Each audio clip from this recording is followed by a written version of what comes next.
Ford. I'm the Associate Dean for Career Planning and Professional Development here at Florida A&M University College of Law. I see a lot of my wonderful graduate students in the audience. Can we give, in advance of today, our presenters, our panelists, a warm round of applause.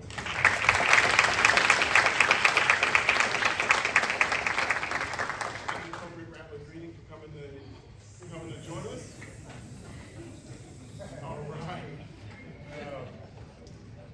There's a reason they asked me to come by tonight and welcome everybody on behalf of the College of Law, Dean Deidre Keller, and on behalf of the university. Not only do I happen to work here, but I am a nice school brother of the Alpha Phi Alpha fraternity incorporated. Okay. I don't want to stand in the way of progress, but I do want to thank you all for being here tonight, and I really look forward to getting involved in the chapter here, first and foremost, but then secondly to the discussion that we're going to have tonight. One of my favorite people, and on the left, on my left, is going to take the microphone. So I look forward to the event tonight. Without further ado, please. Oh, I'm sorry. I almost messed up, and I would like to thank Balsa. Right here.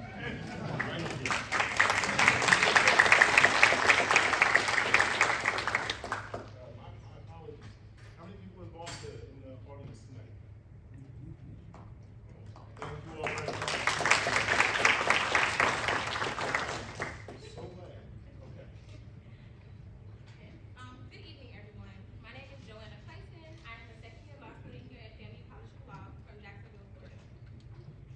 On behalf of BASA, it is with great pleasure that we extend a warm welcome to each and every one of you, especially to the men of the Delta Chi Lambda chapter of Alpha Phi Alpha, for ensuring this event has a long-lasting legacy and continuing the work, as well as Hankins and Johnston Education Foundation and their collaboration in tackling a much-needed conversation. Lastly, to our esteemed panelists, especially FAMU Law's finest, Professor Broussard, for taking the time out of your busy schedules to come here tonight.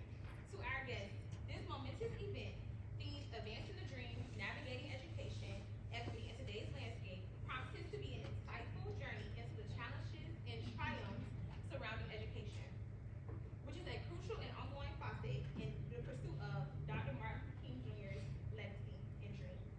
As we gather here today, we are reminded of the importance of fostering dialogue and collaboration to effect positive change in our communities. May our collective efforts contribute to the advancement of the dream and the creation of a more equitable society. Thank you.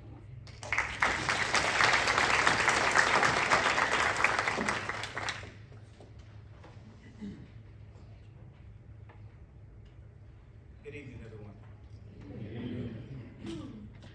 This year marks our 20th anniversary of having the MLK Junior Mayor's Leadership Series, and where we bring together some of the leading voices, civic and thought-provoking thought leaders across the Florida. As they mentioned, we'd like to give a special gratitude and special acknowledgement for the Mayor's Commission. We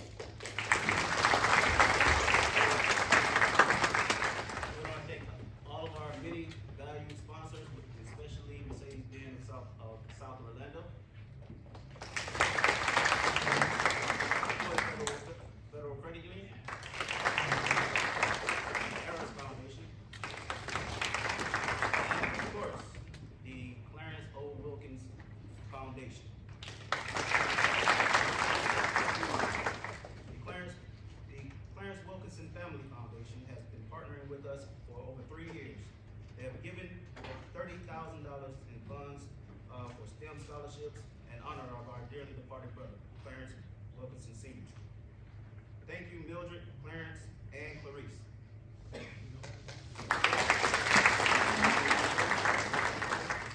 We are overjoyed and honored to share with you the Wilkinson family, to share with you that the Wilkinson family has partnered with us to continue funding for the Wilkinson STEM Foundation scholarships throughout 2027.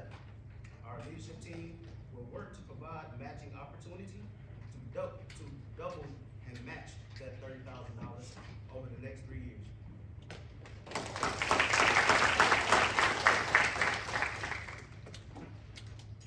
And without further ado, my distinguished brother, Mr. Jalen Christie, an award-winning writer and public relations practitioner, a leading strategic communications, planning, and overseeing day-to-day execution of ongoing publicity initiatives that generate media coverage. He has been recognized by Black Enterprise magazine as the DE Modern Man and Initiative honoring the essence, image, and accomplishments of today's man of color, and is a recipient of Orlando Business Journal's 40 Under 40 accolade. Jalen is currently earning a PhD in sociology from the University of Central Florida and has a bachelor's degree in journalism from the Florida A&M University. Ladies and gentlemen, without further ado, let me introduce the moderator for the evening, Brother Jalen Christie.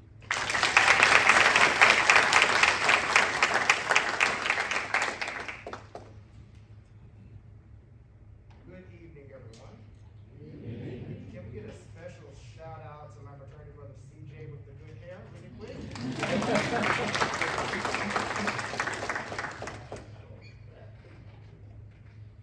There we go. Technology, I tell you. All right.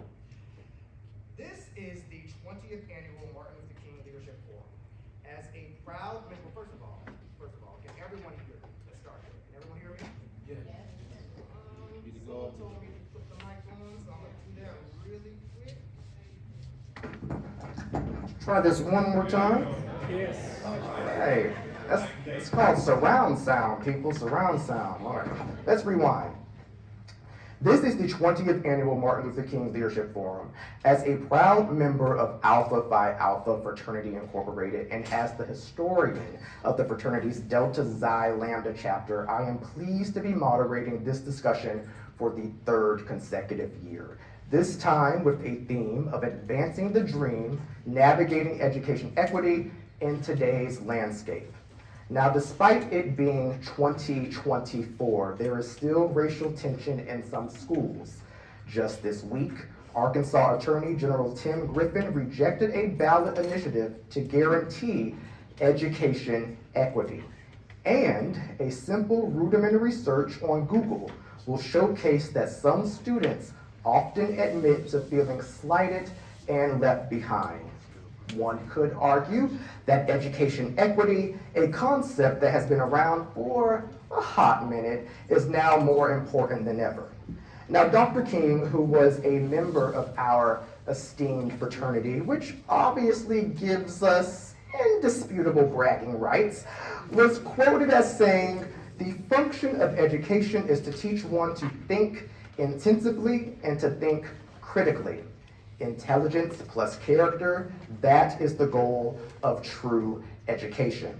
Now, to that end, this is what we will be discussing tonight. Nothing Jerry Springer-esque, but maybe a little bit along the lines of Wendy Williams' Hot Topics. We have a stellar panel with us. Everyone's favorite local celebrity, despite him being an Omega, Mayor Demmings.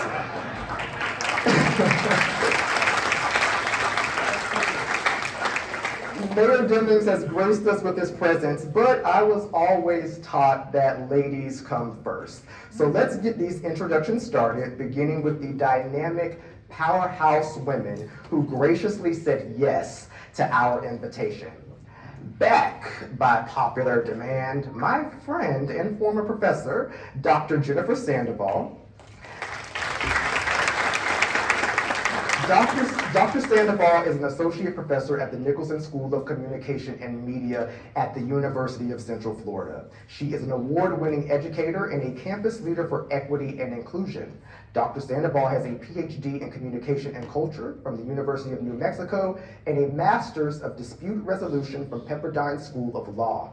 Her research focuses on the intersections of identity and power in complex contexts like healthcare, education, and environmental work. She is also an active leader in the United Faculty of Florida and community advocate for academic freedom, labor rights, and reproductive justice. Thank you so much for being here, Dr. Sandoval. Next is my friend and occasional turn-up partner, Principal Desiree Houghton. Principal Houghton is a lifelong learner and academic leader in the field of public education with over 18 years of experience to her credit. She began her career as a middle school social studies teacher and worked her way up through the educational system. She currently serves the students of Orange County as an elementary school principal, as well as the communications secretary of the Orange County Association of Administrators. She is a graduate of Florida A&M University and is also a graduate member of Alpha Kappa Alpha Sorority Incorporated. Next, we have Professor Patricia Broussard. Professor Broussard joined the faculty of Florida A&M University's College of Law after teaching at Howard University School of Law for 7 years. She began her legal career clerking for the Honorable George W. Mitchell of the District of Columbia Superior Court.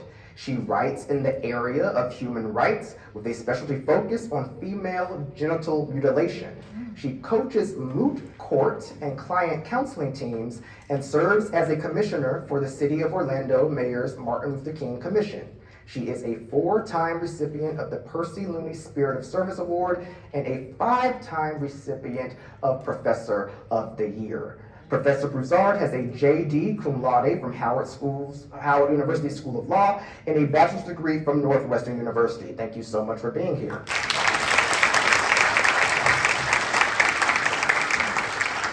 And last but certainly not least, Mayor Jerry L. Demmings. Mayor Demmings is a native of Orlando. He received his Bachelor's of Science degree in Finance from Florida State University and his Master's of Business Administration from Orlando College, now Everest University. He served as Orlando's first African-American police chief and first African-American Orange County Director of Public Safety. In 2008, he was elected the first African-American sheriff and constitutional officer in the history of Orange County and was re-elected in 2012 and 2016.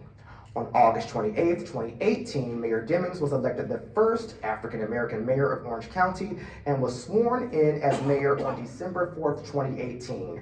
The mayor was re-elected in 2022. He is the chief executive of over 8,000 county employees with a budget of $7.2 billion.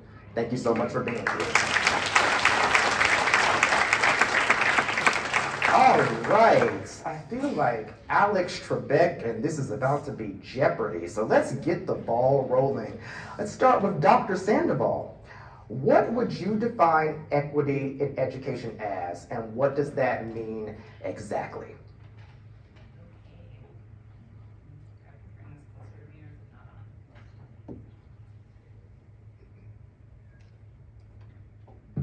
All right, there we go. All right, good to be with you all tonight. Thank you for inviting me back. It's an absolute pleasure. Thank you for giving me the first test question. I think this is payback for all the years of being a part of the Sandoval squad. So equity is a really important concept that we talk about in lots of areas. Education, of course, being the topic tonight. And the thing to remember about equity is that equality is everything the same, right? Everybody has the exact same thing. And equity is everyone has what they need. And so equity, historically, we have a lot of examples of things like accommodations for folks with learning, cognitive, or other disabilities, where we're essentially, quote unquote, leveling the playing field, right? Meeting people where they're at so that folks can have a similarly situated experience. Educational equity is something I think we have yet to achieve. I'm at UCF, where we get a lot of praise for quote unquote social mobility and being an affordable option for folks, but it's increasingly difficult to get in to one of the most accessible universities in the country, not just in the state of Florida. And so we're seeing the opportunities provided for folks prior to university looking very, very different, right? We're seeing investing in public education as a public good really diminishing. And so we're gonna see an increase in inequity, I think, where folks are really coming from even bigger gaps in preparation And we also need to talk about, quite frankly, the fact that if you don't want to go to college, you shouldn't have to in order to make a living wage, right? And so really thinking about educational equity at every level, providing opportunities for folks that are meeting people where they are culturally, where they are geographically, where they are socioeconomically, and really we have to invest in order to do that, right? And so that's part of the big fight right now. All right, perfect. All right, Principal Houghton, I have a question for you. How are our students thinking and feeling about equity and inclusion at school? Thank you so much. Good evening, everyone. So on the K-12 level, experiences that students have from school to school are vast. They're very, very different. It just depends on the resources that your school has, parent involvement, the quality of the educator. All of that plays a role. So you could have family members who are having two very different experiences on the K-12 level. Just remember that the resources that I'm talking about deals with resources to disadvantage, to economics, to the minority student, to the ESC student if they have a disability. All of those resources matter, right? And so because of advocacy, whether it's community advocacy, it could be their school board member, the parents who play a role, all of those things make a difference in what goes into those schools and how students are going to feel. So it's very vast, and it doesn't have to be, black and white. It is literally what is your need and what is your school providing for you. Absolutely. Now before we move on to our next question, I was chatting with Professor Broussard earlier, and you indicated that you could elaborate on a certain case, right? A specific case, right? Can you hear me? So no, what I had said to you was I think a historical context is needed, especially for our younger students who are in the room. And what happened in around 1900, there was a famous case. I teach constitutional law, and there was a famous case called Plessy versus Ferguson, which said that segregation was okay, basically, is what the case said in a nutshell. And that ran throughout the United States through our history for the next 50 or 60 years, and truly it still exists right now. But something important happened in the late 40s and the early 50s. There was a world war. And after that world war, Europe was left decimated, both in its economies and in the structures. The United States, aside from losing folks in the battle of the war, we came out looking very good, correct?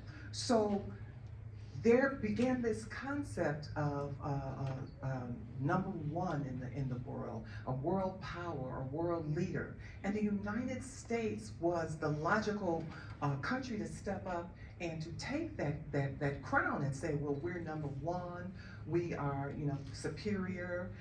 But they had a problem.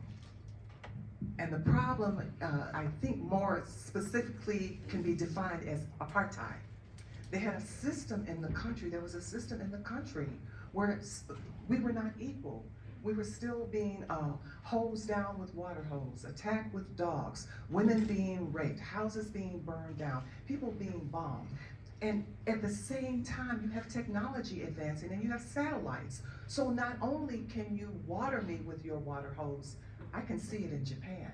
I can see it in China. I can see it everywhere. So what happens when the case of Brown versus Board of Education comes along, and this case is going to overturn that case I told you about, Plessy versus Ferguson, the court with some prodding said, okay, we're overturning that first case, and we are saying that you can be separate but equal, correct? Now, notice the language I used. I said equal. I didn't say equity, right? You can be, that separate but equal was not the way to go, right? But did anything really change? No. And what we are seeing today are the remnants of what happened in a failed civil rights movement, in a failed movement by the country to say, you know, let's all join arms and sing, we shall overcome. We have not overcome. And part of the reason we have not overcome is that the bulk of the citizens of this country don't understand that democracy is hard. And democracy is messy, but democracy must be maintained. So that means you have to vote. That means you have to get involved. That means you have to run for public office. That means you have to use your voice. So what we are seeing today is a continuum of what didn't go right initially. Because had we talked in Brown versus Board of Education about equity instead of just equality, things would have been different. Because equity means giving you what you need. So what we are hearing from our educators here is that it's not as simple as your child walking into a classroom and we give them the correct book, or we give them, it means they get a meal to eat. It means that they walk in a neighborhood where they're safe.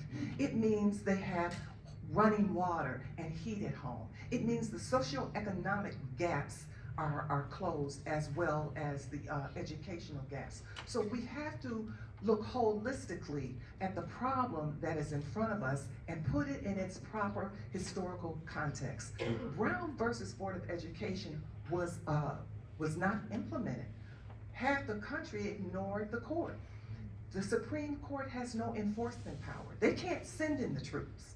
Only the federal government can send in the troops. They had no enforcement power. So things have steadily gone downhill, incrementally, but nonetheless downhill. And just when we started making strides, just when we had, you know, Grutter versus Bollinger and all of these other cases that said, yeah, you can take into consideration someone's economic background, their racial background, their skills when deciding whether or not they can go to college. The Supreme Court, in all of its wisdom, overturns that and says, no, we can't, no, you're not a full citizen. No, you don't get all of the rights, but there's nothing that we can do about equalizing the situation. So I think if you keep this in context, as we have this conversation tonight, you will understand that there's so much in the country that needs fixing. And it's not just the schools, because the schools is the manifestation of the housing. Because if we live together in a community, guess what? We go to school together, right? But that's not happening. So what the schools are, they are a reflection of the rest of the country and what's happening both economically and socially in the country. So I think that it's important to keep that in context, because we know that there are solutions out there. One solution that I can think off the top of my head is for those 9 justices that sit in Washington, D.C. to say that education is a fundamental right. Because once education becomes a fundamental right, you have the courts at your disposal to say, hey, this school in Paramore doesn't have X, Y, and Z, but this school in Winter Park does. What are you gonna do about it? So I just want us to keep in mind that there are other factors that come into play with respect to what's happening in education and what's happening in our schools today. Thank you for letting me speak. Well said. Well done. All right, so when Delta Xi Lambda announced that the theme for this year's forum was education, there was a gargantuan amount of individuals that started submitting questions to us in advance. So this next question is aimed towards Mayor Demmings. All right, here we go. What are Orange County's retention rates for teachers of color? How does that stack up against other counties?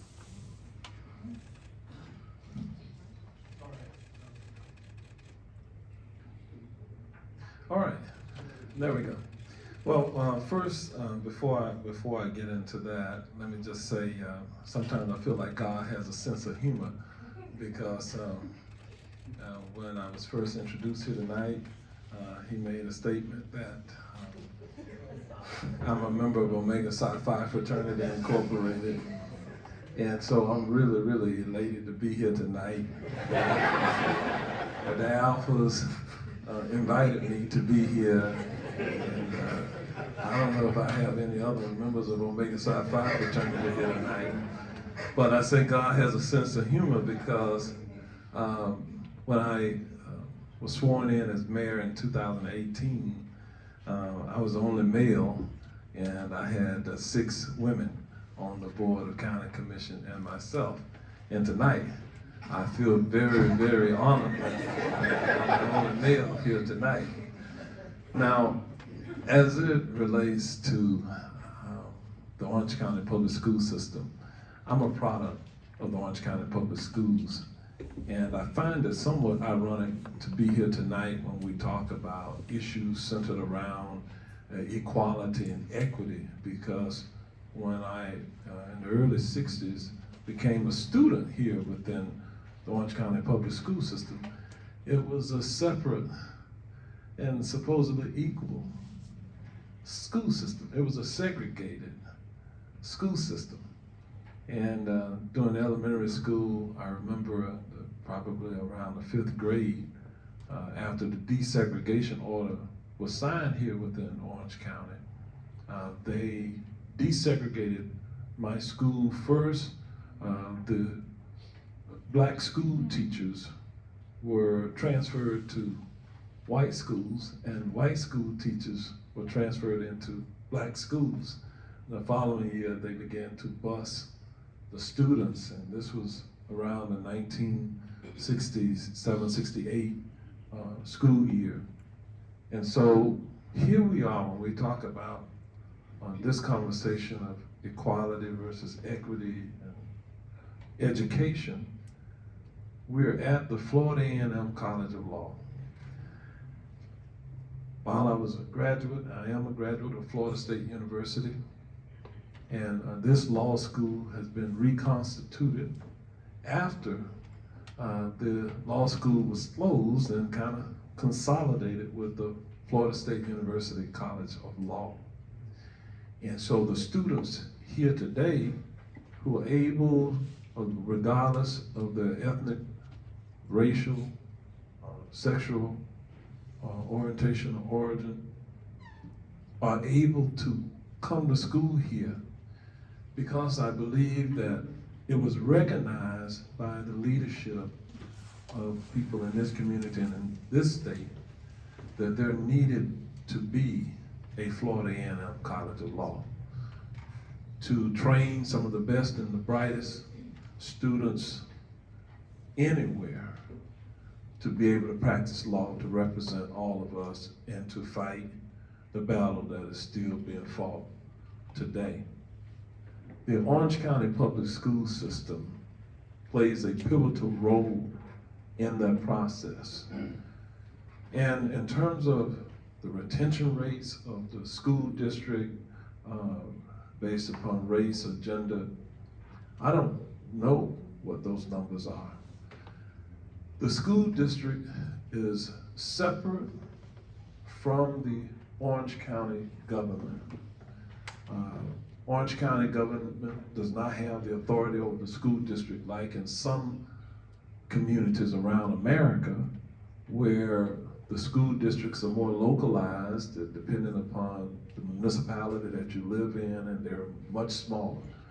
With Orange County now, I believe, the 9th largest school district in the country, even though this is not the 9th largest metropolitan community within the country. But because we are a very large school district, it has its complexities. I can remember 35 years ago when I was a police sergeant and I supervised the school resource officers assigned to the schools within the city of Orlando. And at that time, we had a number of summits and educational opportunities for those who supported the school district to try to understand the changes that were occurring within the Orange County Public Schools. And it was said at that time that at some point in the future, the Orange County Public Schools would become majority minority. That is today. That has happened. And when that discussion was occurring in our community, for some people, for some parents, that made them afraid. That made them uneasy. And at that time, there was a lot of conversation about charter schools, private schools, parochial schools. And many parents who had the means withdrew their students from public school and enrolled them in private parochial schools. And I think some of the remnants of that is still existent today. Now to Principal Hankins, so you can validate that when I go on the school campuses by invitation as the Orange County Mayor, because again, the school board, the school superintendent, the school board chair, they have the authority over the school district, and they're the ones that are the keepers of the data that sometimes when I inquire or request data about the Orange County Public Schools, I'm able to get it. There's still work to be done. During COVID, all of America experienced what I call an equity issue. Many of our modern day school districts provide electronic devices for their students. But those devices are useless if they don't have access to broadband if that student goes home. During COVID, I learned by working in partnership with the school district that many of our students who were learning distance learning at home, there was an assumption made that because even if they had cell phones, etc., that they had access to the internet. However, if you got multiple people on at the same time, that may bring down all of the users. And our students just so happen in many of the zip codes that were identified as not having adequate access to broadband happen to be minority neighborhoods, communities where the students were either black or brown or poor. That was a travesty that happened. Because from an educational perspective, our students were not able to have access and learn equitably. My son at the time, one of my sons, and by the way, all three of my sons are graduates of Florida A&M University. So I think they're pretty bright individuals. They've done well, but one of my sons at the time, the youngest son, was teaching in Orange County Public Schools. He's now a firefighter.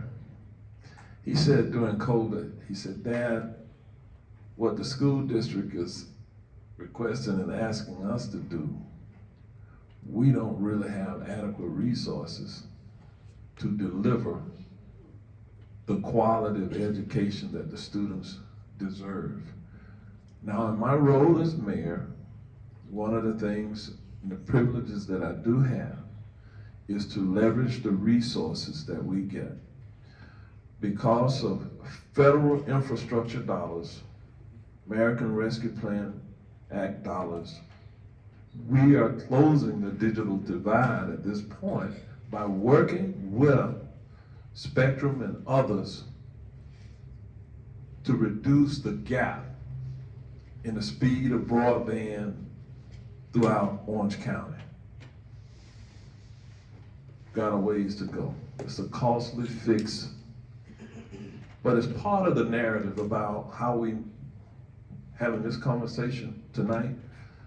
And sometimes when you have these types of conversations, they can be difficult conversations if we're honest. Reason I was happy to join this esteemed panel of women tonight You know, Juris Doctorates, PhDs, doctorates, masters, you know, was because I knew that I would be among some individuals, perhaps some mothers, who care about what's happening. I firmly believed that the men of Alpha Phi Alpha fraternity care about what is happening in the world around us. As one of the members of the Divine Nine, fraternal and sororities across the nation, we all have as one of our principles the goal of making certain that we have access, our children and our children's children have access to higher education, to level the playing field, to reduce some of the stigmas associated with people of color, women, minorities in the country. So as we continue the dialogue, I know my time is up now. It's up. I've been watching his body language. Leave it to an Omega man to hog the spotlight. Can we get to someone else? Thank you so much. You good, man. You good. You good. Dr. Sandoval, how would you go about addressing equity in education from a racial, gender, socioeconomic, and political standpoint? Thank you for that very easy, light question, Jalen. I think, there's different levels, right, of addressing equity for all of these different identities. And I think I want to try to be as brief as possible, but I want to start by just saying, when we talk about things like privilege and equity and inequity, we also have to think about positionality, which is privilege in context, right? And so thinking about what does it look like in the classroom is just one piece of the larger puzzle that really Professor Broussard was so eloquently giving us this context about, if we don't have housing as a human right, if we don't have basic access to food and water and healthcare, it doesn't really matter what your classroom looks like if you're exhausted and hungry and maybe haven't seen caretakers in days at your home, right? So we really have to look beyond just some of the immutable characteristics of race, ethnicity, gender, sex, sexual orientation, etc., and really think about the conditions that we are asking people to survive in and then expecting them to thrive in our classrooms when there isn't any attention to some of these basic needs. So by the time they get into a classroom or a school system, the tools that we have might be pretty limited to address fundamental issues of equity across race and gender and socioeconomic status. But we can certainly address them, right? We can start, and I think sometimes folks get overwhelmed by the sheer enormity of a question like that and stop paying attention to the small and meaningful things that we can do by making sure that we have access for our students who are English language learners to get some basic information, that our parents who are English language learners get access to information about school. We have these kind of taken for granted assumptions that everyone just knows how to get their kids started in kindergarten, right? That everybody knows how to apply for college, that everybody just can fill out a FAFSA, right? That this is the equality thing. Well, that everybody can fill out a FAFSA. Well, everybody's required to go to school until they're 16. It's compulsory. But that doesn't say anything for access and then let alone the experience. And so we actually do definitely have to tool our teachers to be able to teach and mentor and care across difference. And a lot of folks don't know how to do that.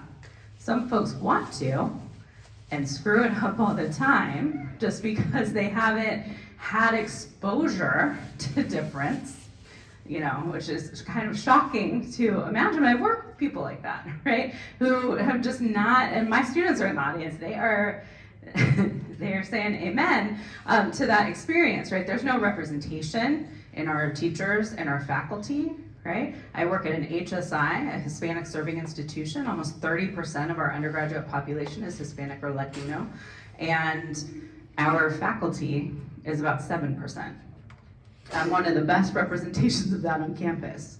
Come on, right? Like, I am the most palatable version of that, right? I am in a white body. I have a California accent, not a Mexico accent, right? I am somebody who they get to check the box but feels safer around in that moment, right? And many of my students say, you're the very first Hispanic teacher I've ever had. And I say, I'm sorry, you know, I'm sorry this is what you get. That's outrageous, right? Our students don't have Black faculty and Black teachers.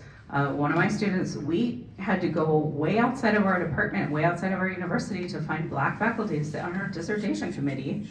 As a Black student who's really interested in equity for Black students and Black parents, those are some of the things that we can deal with at the educational system level, right? Is representation matters, we need it. We need people to know how to teach and mentor and care across difference. And we need to care about the basics of our students, right? The cost of living in Orlando. I was looking at some statistics in preparation because there's a couple questions on here that ask for numbers. And I thought, I don't know. And UCF says that your housing in Orlando should cost about $500 a month. In their estimate of costs, right? How many of you live in Orlando? None of us are paying $500 a month to live in the city beautiful, right? And so if we're using those kinds of estimates that are just the most magical of thinking, we're not dealing with the reality of what does it actually take somebody to go to one of the best deals in the United States. I'm from California. There is not a single higher education institution that costs $6,000 a year in California, right? It's a great deal.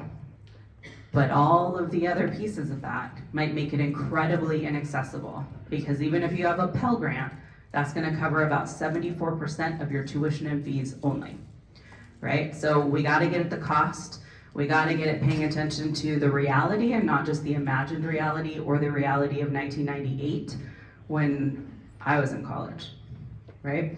And really start to have a conversation about that. And then we have to talk to our students like people at every age and really care about having a more humane learning environment, point blank period. Mayor Demmings indicated that we utilized technology a lot during the height of COVID. Principal Houghton, do you think technology offers real answers for rebalancing equity in education, or do you feel that it makes things worse? Well, for K-12 students, it could do both, right?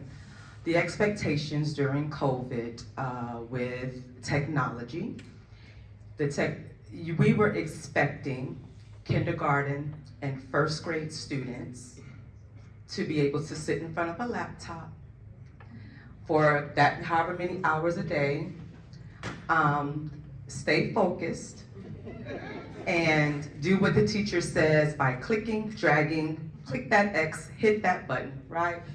So it may have caused more harm, okay? And I can see in my 4th and 5th graders, it caused harm. You can look at the data, it's available, right?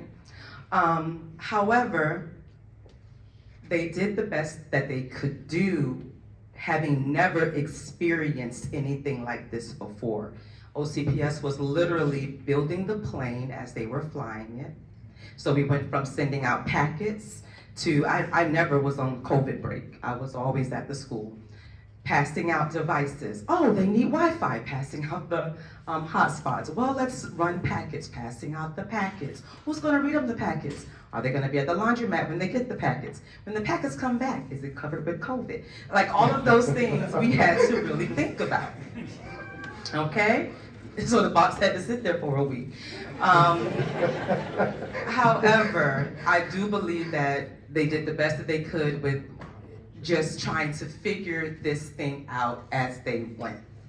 The technology piece, you know, we as adults, we look at our children and we're like, they spend so much screen time that, I mean, I have students that now it's written in their IEPs, no screen time. It causes them to have a seizure, or it causes them, you know. But our kids spend a lot of screen time, and it's immediate gratification. And so again, you know, it's good, yes, because they get to take that laptop home, and if they're using it effectively, they can take that resource and they can practice or complete tasks that their teacher have given them. However, you know, again, how much screen time is good? I don't know if the research is out on that yet. So I guess, again, we'll figure that out with the next wave of students, whether or not we did the right thing or the wrong thing. But I do think that they need access to information. They need, for students in Title I schools and in certain areas who had never had a laptop before, that's that equity piece that was allowing them to do the same type of research and projects as their peers on the other side of town. So it's, you know, it's both. It was good and it was bad. And I just wanted to back up a little bit and piggyback on what you were saying about how our student population does not look like the teacher population. And the fears that some parents had that the city of Orlando or Orange County was going to turn into majority minority is accurate. I believe that we are at just almost 60% students that identify as Hispanic in some way. We ask them, you know, white Hispanic or black Hispanic, but they identify. And the other half is between blacks and whites. And so it's happening, but it's not necessarily, you know, their teacher, the teacher population. Minority teachers are just that, minorities. Just going into the teaching field, staying in the teacher field. But the issue with teacher retention is global. It's across the entire United States. Okay, so it's not something that's just to Orange County. And I wasn't able to pull the data on how many, you know, black teachers we lost, but I can tell you we lost quality teachers, black, white, who wanted to be at Title I schools, who didn't want to be, I mean, so right now I think that maybe in another 5 years, we can give you some clean numbers where there are kids that are on the appropriate grade level. They were not affected by the COVID pandemic where they lost learning.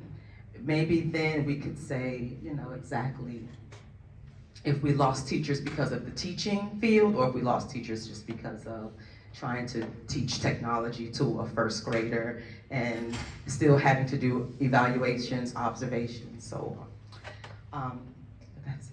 Good job, good job, good job. So I think there's actually some truth to what you were saying, Principal Houghton, and to what Dr. Sandoval was saying, especially when Dr. Sandoval indicated earlier about the professors at the University of Central Florida. I earned a master's degree in communications from UCF. I was blessed to have Dr. Sandoval for 3 different courses, and if I recall correctly, you were the only person of color that I had as an instructor. Exactly, person of color. Yeah. Right? Mm-hmm. I mean, that's insulting to black and brown people who are living in, you know, a very different experience. But yeah, that's true for many students. It is what it is. All right. Professor Broussard. No, I just wanted to add, to piggyback on Go what ahead. you just said and what you said. True story. When COVID started, I have one grandson, 5 years old. He was 5 years old when COVID started. And that meant he was going to have to do kindergarten online. And so I decided to teach him to read and to do math the summer before he started kindergarten. So I started off with single-digit addition. Well, I found out pretty soon that he could do double-digit addition. He could do double-digit multiplication. So great. So then I said, okay, you're pretty good at this. Let's work on this reading. And I started off with at, that, cat, that, and we went through the whole thing. And he would stumble sometimes. He would be okay other times. And that September, school started for him. He was in Oakland, California. School started, so grandma's school ended.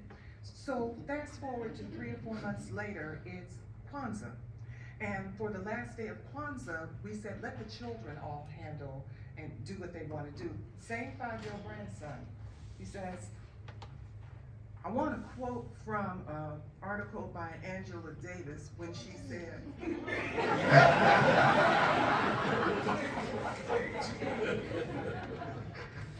but I have to tell you, his mother has an MBA.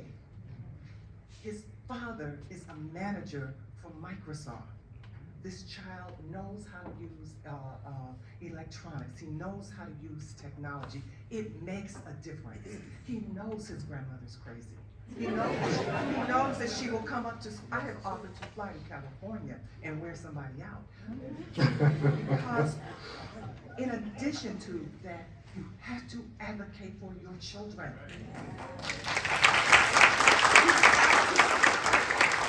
You have to advocate for them. I was fortunate enough to be on the school board in Alexandria, Virginia, which is a very wealthy little city right outside of Washington, D.C. And they trembled when they saw me coming because, homie, don't play that. Not with my children, and not with your children, and not with your children, and not with your children. My sons were in the Talented and Gifted program. And the Omegas gave my sons, when they went to college, a scholarship. Oh,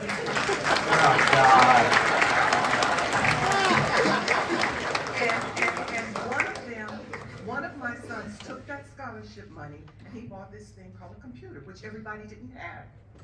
One of his friends knew a lot of technology, taught him how to use this computer. That was his first year at the University of Virginia. In his 3rd year at the University of Virginia, he was in charge of the technology lab at the law school at University of Virginia. In his senior year in September, he was hired by Microsoft.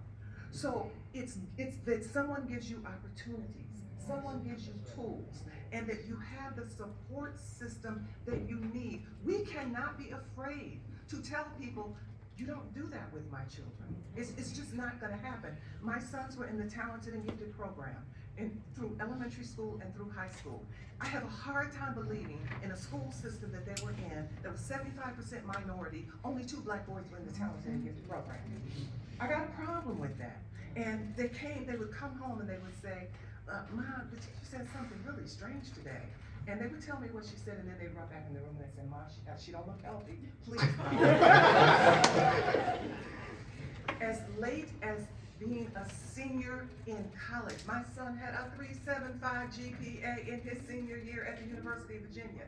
He said, Mom, I dropped off my English literature paper, and the professor said, did Ebonics interfere with your ability to understand Shakespeare? And as it just so happened, his mother, Meade Watt, was president of the African American Parents Association for the University of Virginia. So I made some calls. What? Absolutely not. And we have to take that stand for our children. Even if we are not educated ourselves, we have to love our children enough to step out there on the limb and work with the teachers. I don't mean that you necessarily have to be confrontational and nasty and everything, but you gotta be strong. And you know your children. I know what this grandboy is capable of, and I'm gonna stand for him. I know what my granddaughters are capable of, and I will stand for them. But the other thing is, I will stand for your children too, and your children too. And that's the position we have to take as good citizens.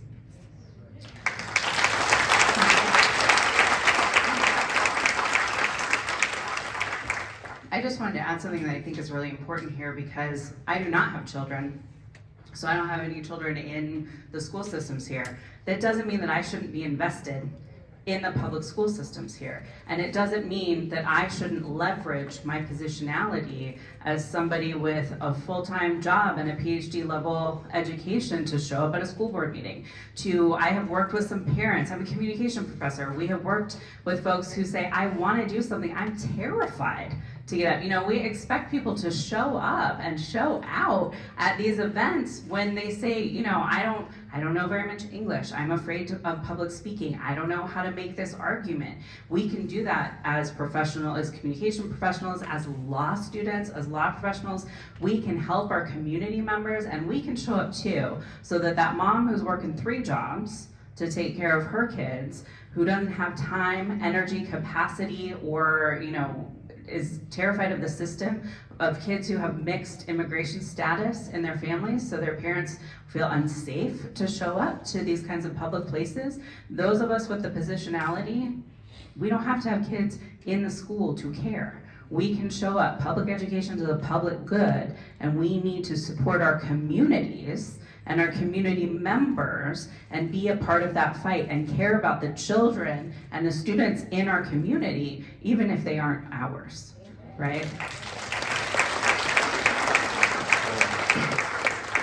I have here a protracted list of questions, all right? They are ever long and never ending. But I'm afraid we are getting down to the end of the event. So at this time, I want to turn it over to the audience. If any of you have any questions for our esteemed panelists, please go ahead and pose them now. Dr. Mawad.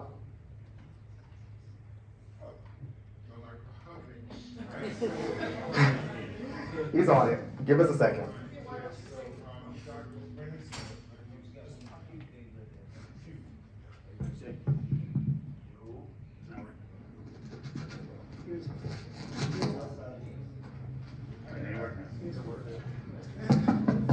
Yeah.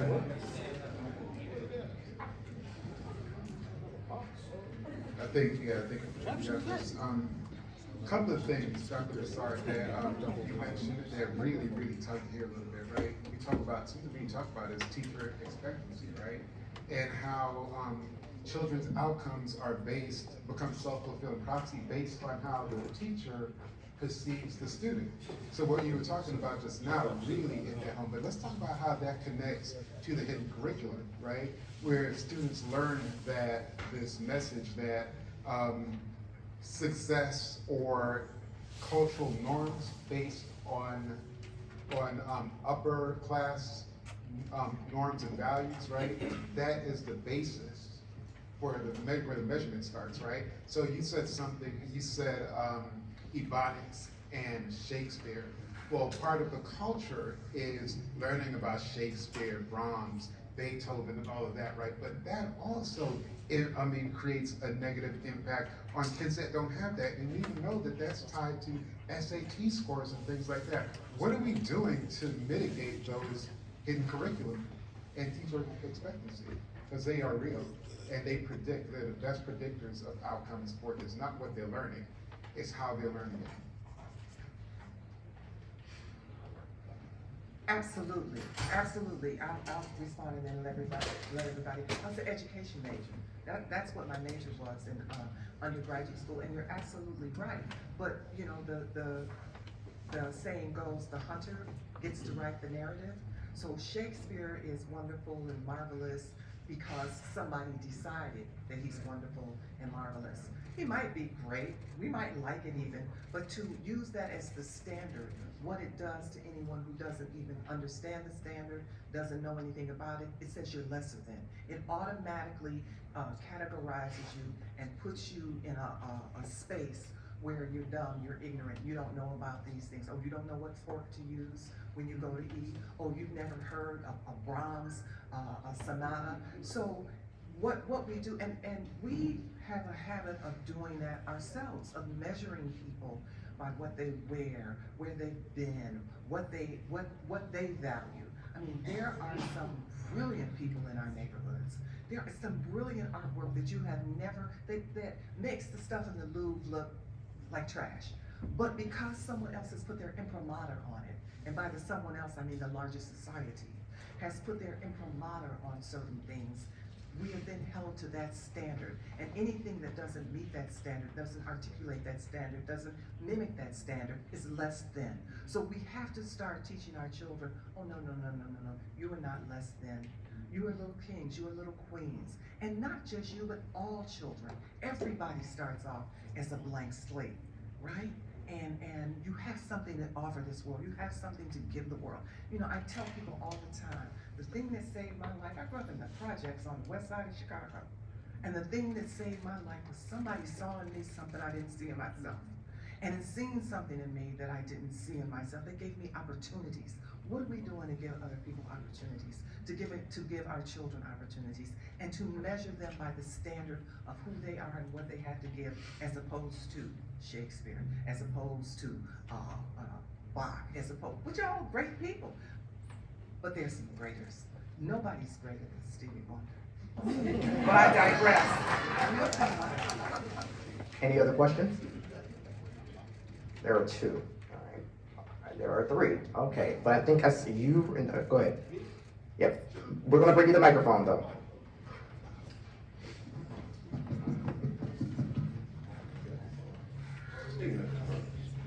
Or the microphone box, rather. So the question is really about how has the lack of civility in public discourse impacted our ability to solve the problems that you've articulated here tonight. One of the things that I've noticed is it's hard to disagree respectfully, especially on an issue as large as education, how important it is, how far-reaching it is, how impactful it is. So, you know, just looking for thoughts from the panelists.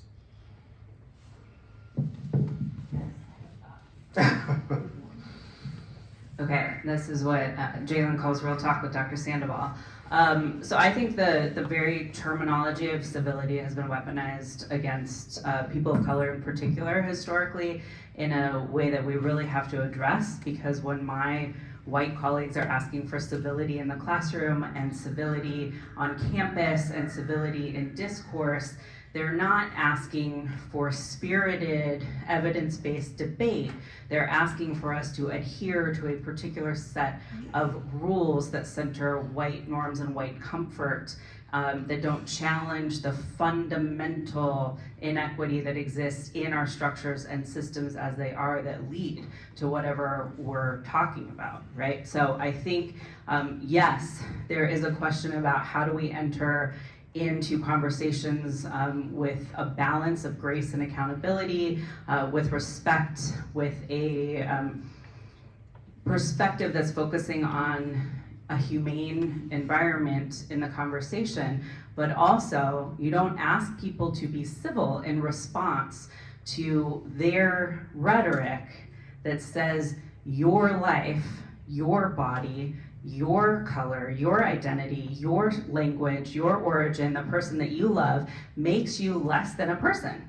Don't ask me for civility in response to rhetoric that dismisses the humanity in Black and brown people and queer people and people who are undocumented in this country and people with disabilities.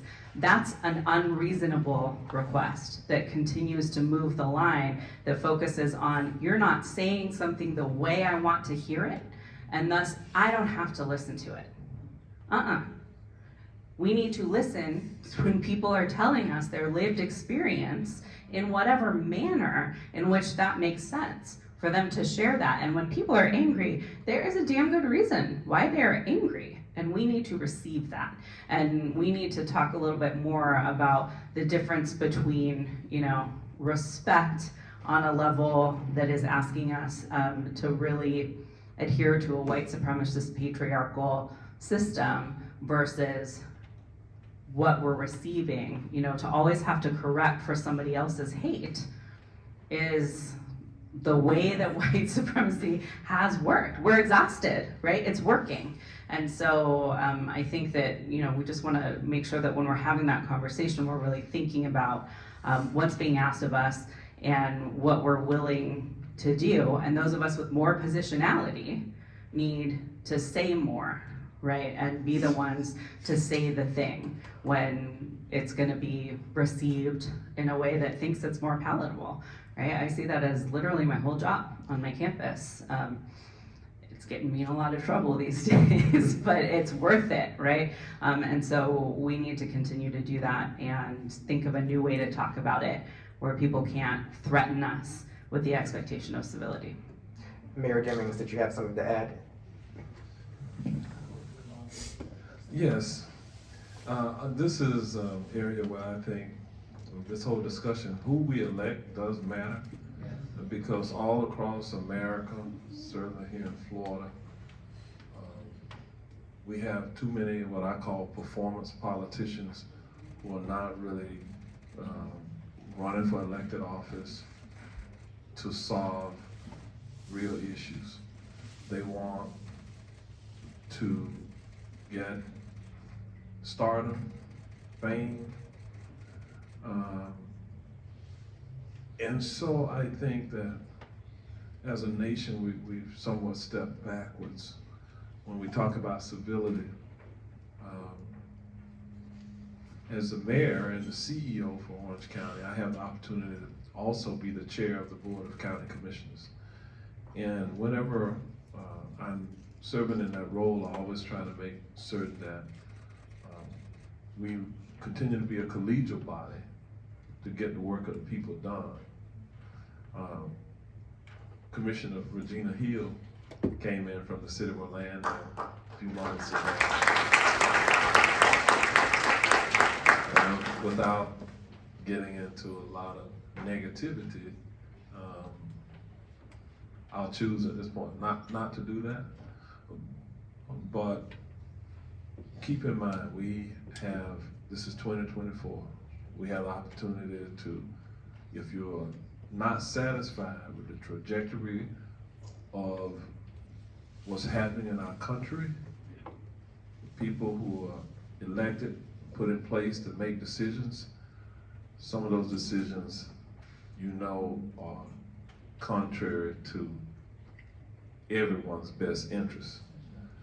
There are agendas where politicians are using politics to take over school boards and higher education and change the real narrative of what's going on in America. That's concerning to me as an American. It's concerning to me because what potentially that would mean for my grandchildren.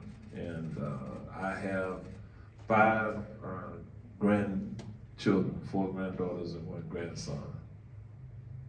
I want the world to be a better place for them. So tonight, ladies and gentlemen, this Langston is over here. Langston is one of the brightest young people I know. Here he is sitting at the Florida A&M College of Law. The future is going to be bright for him because he's taken all of this in, and his mother Shayla is here, and this is what we all want. We want the Langstons of the world to have the opportunity to sit wherever he wants to sit and go to school and get the kind of quality education that he deserves, to have access to the kind of jobs that he needs to take care of his families, and for people like me and you, this is why we do what we do. I hope from tonight's conversation, the brief time that we've had to spend together, that it really inspires you to stay on the battlefield. It's easy sometimes to point out everything that's wrong around us. But if you truly want to change it, you want to fix it, you got to become part of it, the solution. You have to look at it in spite of the circumstances. What can we do to make it together? So I applaud the alphas. I Florida A&M University. And you know why I took a long time the first time to get in everything that I was gonna say then? Because I knew it was probably not likely this mic was gonna come back to me anytime soon. Okay. As much as I want to continue this event, because this has been a very spirited discussion, I have received the signal that it's actually time for me to wrap up. So what we're going to do is, for those of you that still have questions, hopefully a few of the panelists may still be around to answer some of them. In the event that they have to leave, my email address is jaylen@jaylenchristie.com. That's JAYLENCHRISTIE. Send me those questions. I will forward them to the panelists to see if we can answer them that way. I do know that the mayor does a video every month, right? So there may be a possibility that he may be able to answer some of those questions. But I think that we'll also look into putting together a blog on Lambda's website that addresses some of those questions as well. Before I wrap up, I want to give a special shout out to my good fraternity brother, CJ Battle. My father always taught me that nobody gets anywhere without a little help. Even though I'm moderating this event, this was a dynamic duo that put this together. So thank you so much, Brother Battle. I appreciate you. I want to give a secondary shout out to Brother Jordan Ray in the back, who has been live streaming this event for us on our YouTube channel. And a special shout out to all of my family members and friends, and a really heartfelt shout out to Mr. and Mrs. Watkins, who drove all the way from Tallahassee, Florida to be here today. I appreciate you. With that being said, I think I'm going to turn it over to Brother Jermaine Patterson for our wrap up.